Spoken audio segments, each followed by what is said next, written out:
The year is 1989. It is a year of stress and change.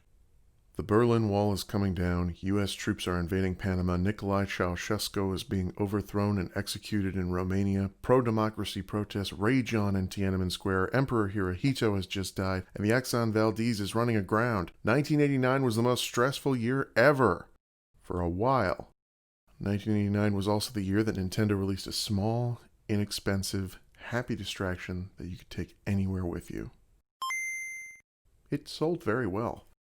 The Game Boy DMG-01, or just Game Boy for short, was released on July 31st in North America. At its release, it cost $89, came with Tetris, and as soon as you found some batteries, you were playing a game.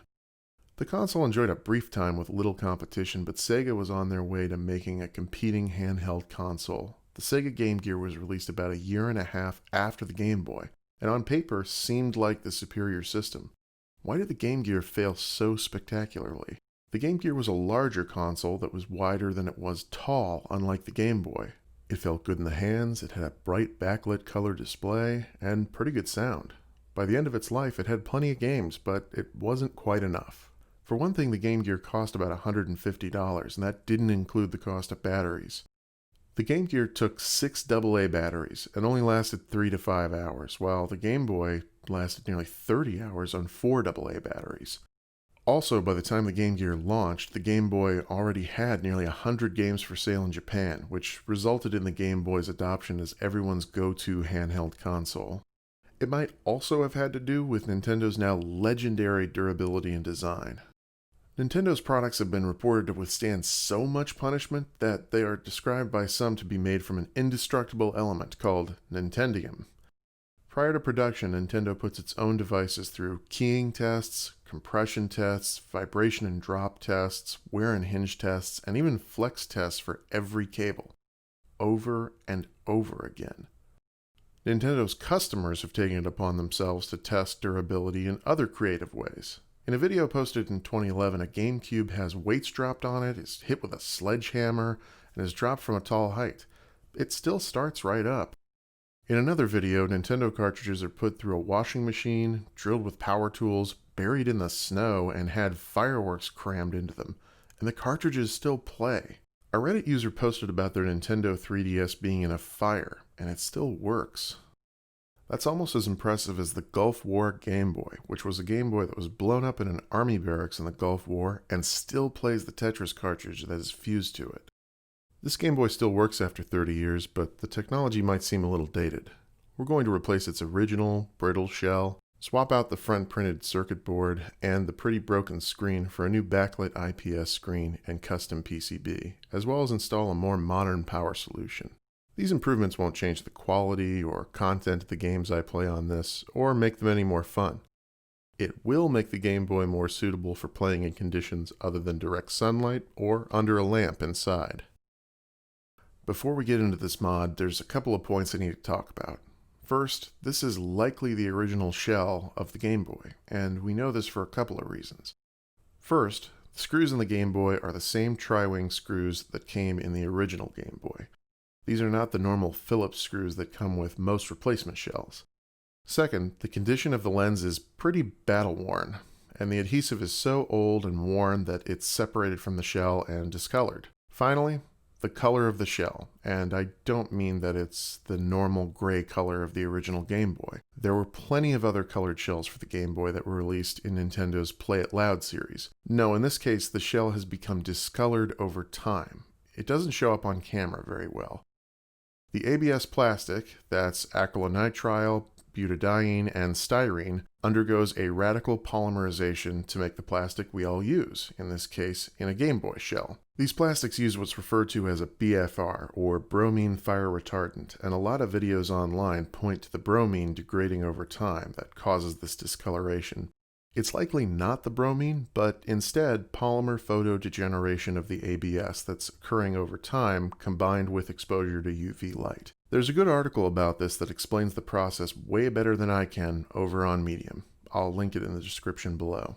Rather than try to remove the discoloration with something like Retrobrite or hydrogen peroxide or Salon hair bleach, I'm gonna just replace the shell. I'm doing this because, over time, this photo degeneration of the ABS causes it to get a little more brittle, and bleaching the shell for hours will likely make it even more brittle. I might do a bleaching of plastic for something that isn't a portable console in a future video. Here's our replacement shell. I went with a different color shell and buttons. There are a few advantages to going with a replacement shell. The plastic isn't quite as thick or rigid as far as I could tell, which means that the pieces of the shell that we'll need to trim out will come out a little easier than if we were going to do this on the original shell. Another advantage is that the new shell came with standard Phillips screws. I know that doesn't sound like a big deal, but it means that the Game Boy will be much easier to take apart in the future for repair, more modding, or even a reshelling. A disadvantage is that this is not a stock shell, which for collectors who want original Nintendo parts in their Game Boy, this is definitely not the mod for you. I'll need to lift up the PCB here for a moment because I got a little ahead of myself and forgot to cut out some of the plastic for the new contrast wheel. The old contrast wheel was much thinner and controlled the contrast of the green background and the dark pixels on screen. Now that we have a backlit display going in, the wheel will now control brightness by turning it up and down, or color palette by clicking in on the button. With everything laid out, you'll notice that the speaker is separated from the new main PCB. I removed it from the original Nintendo PCB and cleaned it up with some isopropyl alcohol. Next, I need to remove 2 plastic posts and part of the power button support to fit in the new display. After the shell has been trimmed down, it's time to solder the speaker to the new PCB. I'll start by adding some flux from the flux pen, then pushing the 2 exposed section of wire through the speaker connectors on the new board. After that, I'll use some solder to connect the wires to the connectors. I got a few of these parts from a company called Retromodding, including this helpful 3D printed bracket that guides the display in place by cleverly using the posts in the shell. I'll include some links to a few of the sites I used for parts in the video description. Once it's in, the daughter board can be stuck to the back of the new display with non-conductive double-sided adhesive. It fits neatly into the space above the 3D printed bracket and connects to the display with a small snap-on connector. Be careful and take your time connecting this snap-on connector. Now the buttons and silicone pads can go in. These pads press against the contacts on the new board as the Game Boy's controller input. A small ribbon cable connects the display's daughter board to the new main display board. Take your time with this, as it took me more than one try to get it seated all the way. Screw the PCB down to the front of the shell, but be careful not to over-tighten. Over-tightening could actually crack the shell or damage your new PCB. Connecting the ribbon cable from the display board to the main game board was one of the most stressful parts of this. Unlike the display daughter board, which has a small clip to keep the ribbon cable in place, this ribbon cable relies on an incredibly tight fit in its connector. I was worried I was going to split the shell in half just trying to fit this ribbon cable into this tight connector. The method that I found works best was for me to have the connector facing away, line up the ribbon cable, and then pull the ribbon cable towards me into the connector. I used the same method to connect the other side of the ribbon cable, and then adhered the new glass lens to the front of the shell to protect the new display. I had some issues trying to power the device on, so I removed the batteries from the Game Boy and checked the connectors. Even though they looked okay, I now know that they had actually come loose in shipping and needed to be seated further down into the Game Boy. Still, this was as good an excuse as any to fit yet another mod into the Game Boy. I started by removing the loose contacts and trimming out the battery dividers from the battery compartment. I can always put the connectors back in to undo the mod, and the battery dividers don't make the batteries work any better or worse. Once I was done trimming, I fit in a rechargeable battery with a custom board for recharging, and fit a custom battery door on the back with a USB-C cutout. This means I don't have to swap batteries and can even charge the Game Boy while I play, which means I won't miss an opportunity to save a game because of low battery. With all that finished, I checked to make sure the battery would take a charge, and turned on my Game Boy. Now that we're at the end of the video, I'd like to take a minute to ask a few questions. What did doing this mean to me? Why would someone want to do this to their Game Boy? What did I learn about modifying or refurbishing? And what did this console teach me when it was first released? I received a Game Boy with Super Mario Land and Tetris for Christmas in 1990 when I was 5.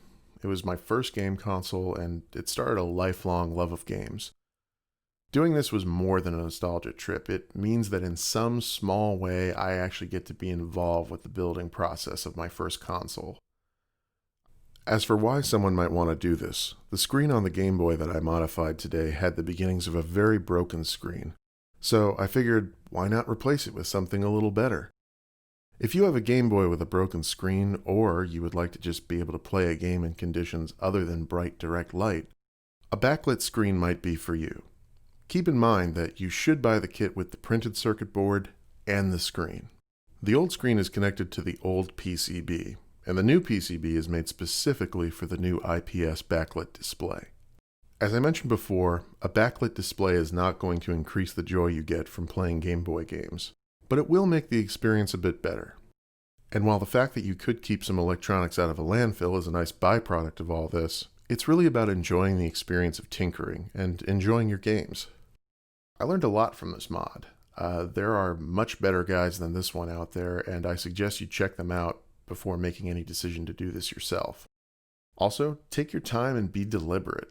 Ask yourself, why am I doing this right now, and what will come after this? It will save you a big headache when you put the whole thing together and, I don't know, realize you forgot the power switch. I did that. I forgot the power switch. I fixed it off camera. This console taught me that games are cross-generational. When I was a kid, my dad used to wait until I went to bed and then would take the Game Boy and play Super Mario Land. If you love games and you'd like your loved ones to get involved, let them know. To them, games might seem like your thing, but I'll bet at least a few people in your life would love to know that you want them to participate in something that's special to you. With that, thanks for watching my first video. More are coming, but I'm doing this while working a very full-time job, so bear with me. See you next time, neighbor.